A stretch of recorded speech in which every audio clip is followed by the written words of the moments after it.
நேற்று பார்த்தீங்கன்னா கிழக்கால பக்கமும் 10 அடி 5 அங்குலம் வச்சு மட்டம் கட்டியாச்சுங்க, பிரிக் ஒர்க் போட்டாச்சு. அப்புறம் பார்த்தீங்கன்னா வடக்கால பக்கமும் 10 அடி 5 அங்குலம் வச்சு பிரிக் ஒர்க் போட்டு மட்டம் கட்டியாச்சுங்க. அப்புறம் சென்டர் லைன் கொஞ்சம் ஓட்டியிருந்தோம். நீங்கள் பார்த்துருப்பீங்க ஷார்ட் வீடியோவில். சென்டர் லைன் பாதி போட்டிருந்தோம் நேற்று உள்ள. இப்போ பார்த்தீங்கன்னா ஃபுல்லாக கம்ப்ளீட் ஆகிடுச்சு, மட்டம் கட்டியாச்சுங்க. உள்ளே உள்ள சென்டர் செவரு எல்லாமே பிரிக் ஒர்க் போட்டு 10 அடி 5 அங்குலம் வச்சு மட்டம் கட்டியாச்சுங்க. இப்போ என்னன்னாங்க, அடுத்து இங்கிட்டும் வேலை நம்ம செஞ்சுருக்கோங்க. இங்கிட்டு வந்துட்டு என்ன நம்ம வேலை செஞ்சுருக்கோம்னா, படி போட்டிருக்கோங்க.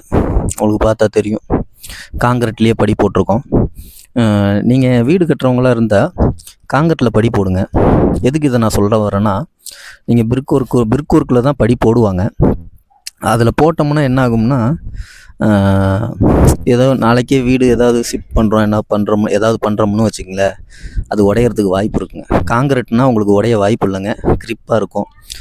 நீங்கள் எப்போ வீடு கட்டினாலும் சரிங்க, காங்கிரீட்டில் படி போட மேஸ்திரிகிட்ட சொல்லுங்கள்.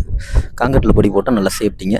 அது இல்லாமல் இந்த பாக்ஸ் பார்த்தீங்கன்னாக்கா காங்கிரீட் ஊற்றி போட்டிருக்கோங்க. இந்த பக்கம் வந்து 10 அடி 5 அங்குலம் மட்டம் கட்டியிருக்கோம் இல்லைங்களா, அந்த மட்டத்துக்கு அந்த பாக்ஸ் உள்ள காங்கிரீட் இருக்குங்க. வீடியோவை பாருங்கள். எங்கள் வீடியோ உங்களுக்கு பயனுள்ளதாக இருக்கும்னு நான் நம்புகிறேன். பிரிக் ஒர்க்கு ஸ்கேமை பற்றி நான் உங்களுக்கு போட்டிருக்கேன் வீடியோ, அதில் போய் வீடியோவை பாருங்கள். நம்ம வீட்டுக்கு கல் இறக்குறோம், கல் இறக்குறதுல எவ்வளோ ஸ்கேம் நடக்குதுன்னு நீங்கள் அந்த வீடியோவில் போய் பாருங்கள், உங்களுக்கு அப்போ தான் தெரியும். இன்றைக்கி வீடியோ போட்டிருக்கோம், அந்த வீடியோவை போய் பாருங்கள். நாங்கள் போடுற வீடியோலாம் உங்களுக்கு பயனுள்ளதாக இருக்கும்னு நான் நம்புகிறேன். உங்களுக்கு விருப்பம் இருந்துச்சுன்னா எங்களுக்கு மெட்டீரியல் கான்ட்ராக்ட்டுக்கு கொடுங்க. இந்த ஸ்க்ரீனுக்கு கீழே எங்கள் ஃபோன் நம்பர் இருக்கும், கால் பண்ணி பேசுங்க.